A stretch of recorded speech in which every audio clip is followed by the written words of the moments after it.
today's video, we are starting the first step in transforming the stock 2001 Mitsubishi Montero and turning it into a capable and comfortable off-roader.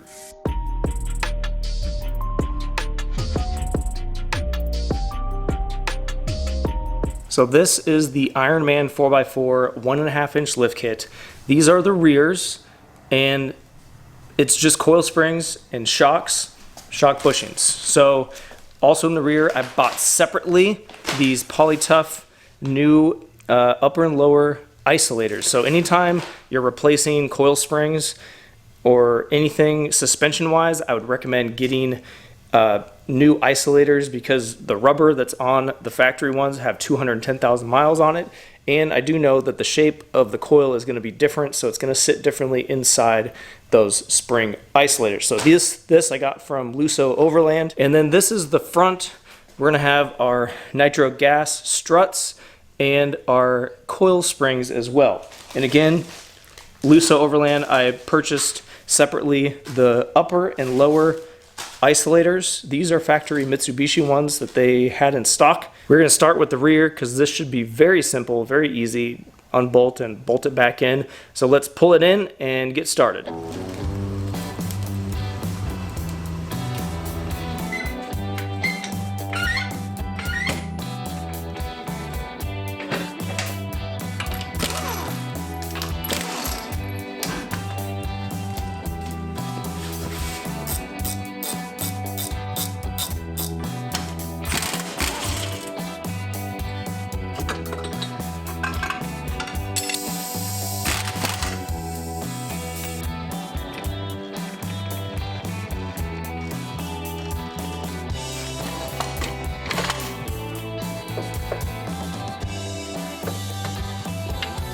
So we got the old coil out here, and we got the new coil right here, the setup, how it's going to be in the vehicle. So you can see this is a progressive coil, so they get a little bit tighter towards the top. So tighter coils go to the top, and then on this here, the NS near side is the passenger side. So we have our new isolator, top guy right here, lower guy down there. You can see these old ones. This one wasn't worn all the way through, but the bottom one was. You can see right here where this is metal to metal right there, and then in that spot right there. So we're just going to go in the reverse order and just put the new spring back in, orientating it properly, sitting down in the seat right there, and then bolt everything back together. So I can't hold three things at once, so I'm going to put a little piece of painter's tape on the back side of this coil where I'll never see it, and to hold this upper isolator on. A little piece of tape there, and that'll be up in the back inside this pocket, so you will never see it. One last thing to hold.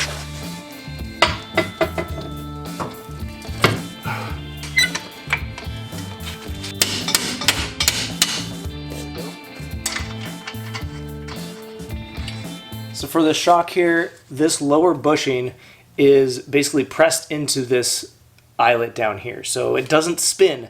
So because of that, what we're going to do is we are not going to tighten the bolt, the lower bolt that goes through here, until we have the suspension sitting on its own weight, so it's centered out, because otherwise this will pinch down, tighten, and as it moves around it might spin this bushing and cause premature failure. We'll do the same thing on the front as well.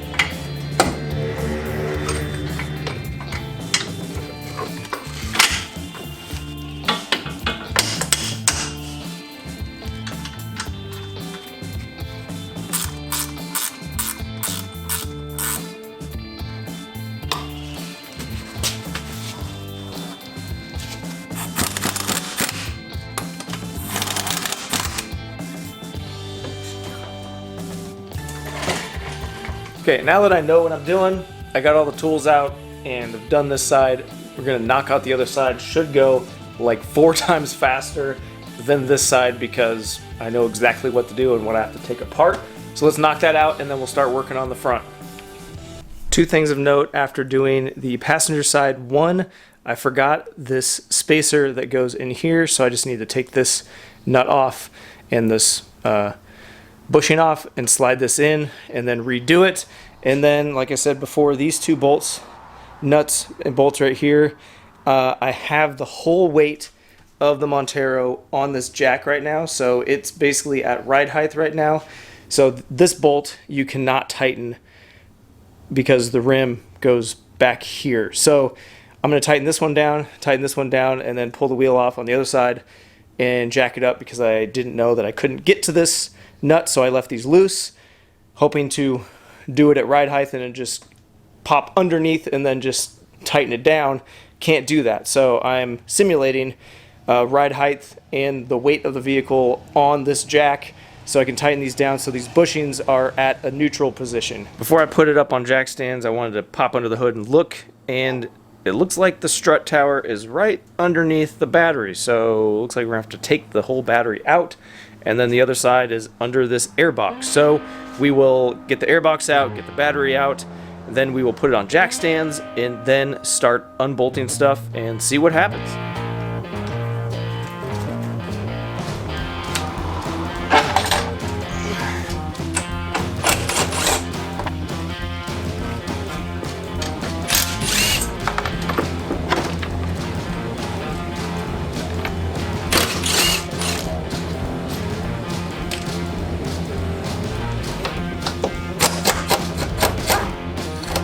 I just finished up with the passenger side, so that way I know what I'm doing when it comes to this side. So what we're going to do is going to completely remove this upper control arm. So these three bolts here, these two top bolts, and then it's going to go to the side so we can pull the strut out. And then we got the one bolt down right here. And we're going to use a couple little straps and jacks to keep everything together and not overextend our CV axle.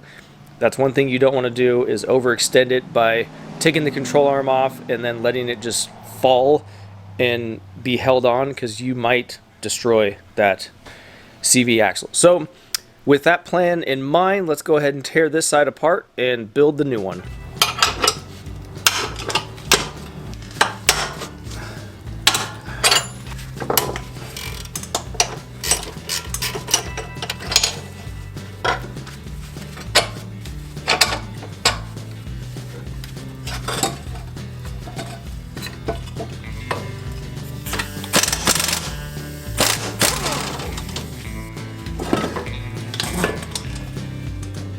In order to disassemble this and reassemble these struts, you need a strut or spring tool. This one I've had for years and years.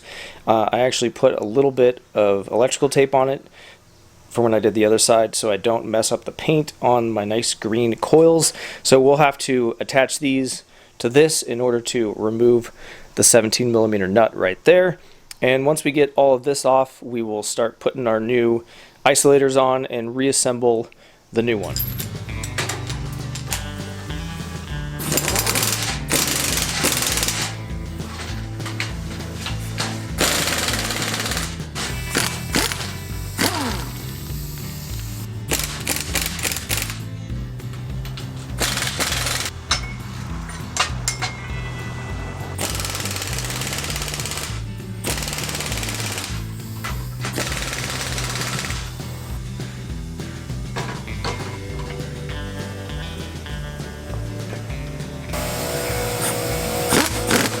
We got the strut taken apart. I just wanted to show you guys the difference in these two struts. See how much thicker the main shaft is, and the body is definitely bigger. And you can see right here, this bushing at the bottom on the lower control arm was bad right here. You can see it's pushed all the way up to the top here. The coil spring doesn't seem to be any taller, but is definitely thicker. So that's going to give us our lift. Again, all the springs that I'm using front and rear are the medium duty springs, not heavy load, not diesel, not anything, all medium all the way across the board. Coming at you with another pro tip here. So these are symmetrical, these studs on this top hat, but you have to line one up with the bottom of your shock, because otherwise this will not line up, and there's no way you're going to be able to spin this in order to line it up. The last one, I didn't get it quite straight because I wasn't paying attention. I just didn't know. And I had to take it back apart, loosen it up, and then get these lined up. So you got to line up the stud here with this being flat.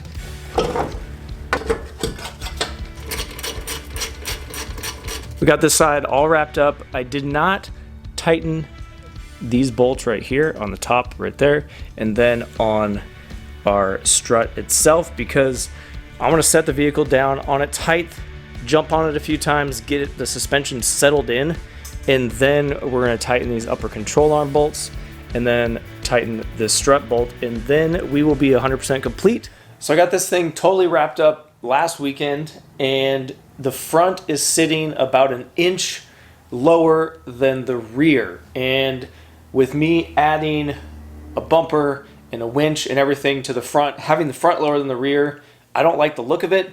And two, the front's gonna end up being lower with all that weight on it anyway. So I'm gonna take it back apart. I have the strut back out of the Montero. What I'm gonna do in order to give myself about an inch of lift is I'm gonna do two things. One is I took the original pad that went underneath this coil and this top hat, and I cut it to a 1/4 inch thick, okay? And what I'm gonna do is I'm gonna disassemble this coil again, and I'm gonna put this in the very top, in between my new isolator and this top hat, and that's gonna give me a 1/4 inch spacer on the spring itself. And then on top of that, I used my cardboard. I made a template for a top plate. So we're gonna do a strut spacer on top of the strut itself. And this is gonna be another 1/4 inch. Even though this is gonna be a total of a 1/2 inch spacer, it is gonna give us significantly more lift than a 1/2 inch. As a rule of thumb, on independent suspension, it is gonna be about a 2 to 1. So a 1/2 inch more spacer is gonna give me about an inch more of lift, which is exactly what I'm looking for. When choosing wheels and tires, there are a lot of factors to consider. For this build, I'm using the Mamba Offroad M27 17x9s with a plus 12mm offset. For tires, I went to my local 4x4 shop, Chaotic 4x4, which had these 285/70/17 Nitto Ridge Grapplers in stock and had them mounted and balanced for me the same day. So switching to these wheels, this is the original lug nut from the original wheels. So these are lug-centric wheels, the factory wheels. So this is what centers the wheel on the hub. So the new wheels are hub-centric, and the hub size is not the correct size. So this is a hub spacer that is going to go in between the wheel and go over the hub of the Montero to make sure that the wheel is centered when I install my new lug nut. So just for your reference, this is the item number that I used, hub-centric ring 106.0, outside diameter 67.1, inside diameter. Now before I install the strut for hopefully the last time, I want to measure my bump stop. We're going to articulate it up, turn the wheel both ways, and see where we're at, and see how much more bump stop I'm going to have to add to it, if I have to add any at all. I unbolted the bump stop right here and determined that it needs to be 3/4 of an inch longer, so I went on Amazon and ordered an energy suspension bump stop that is 3/4 of an inch longer than this one. One last thing to think about, at full droop, which is where we're at right now, I want to make sure that I don't need limit straps in order to keep my CV axles alive. So with this lift kit, I'm guessing it's about a 2-inch lift, 2.5 at the most, with the extra stuff that I have in there. And I'm using this is a cheap angle finder from Harbor Freight. It has a level and 2 planes. I can see the angle of the CV and the actual shaft that goes between the CV boot and to the other one. So our CV is at about 20 degrees, which is acceptable. And also I'm gonna spin it, make sure that it's not binding, and if it locks up and it doesn't want to spin freely, smoothly, you're have an issue in the system somewhere. Probably CV angles are a little bit too much. I have no binding at full droop, so I am not going to worry about limit straps, at least for now. Well, there you go, guys. Another week has passed. More issues. The alignment bolts were seized in the control arms. I had to cut them out and redo it. Lusso Overland hooked me up and got me out new bushings and cam bolts super fast, so I was able to get it back up on the road. It ended up being about a 1/2 inch lower in the rear, opposite of what it was before. Now to have the spare tire on the back, there's a little bit of weight. And once I put the winch on the front and build a bumper, and I have the, everything kind of set where I want it at a 0, I can reevaluate my ride height if I want to raise the rear up a little bit, if I want to put a heavier spring in the rear. But for right now, I think it looks really good, way better than having it taller in the rear, and I'm super happy with the way that it turned out. If you want to follow me on social media, I am at MuddyBeards4x4. We got a website, muddybeards4x4.com. We got shirts like this, stickers, stuff like that. And we also got discount codes for our sponsors. And until next time, guys, we'll see you on the trail.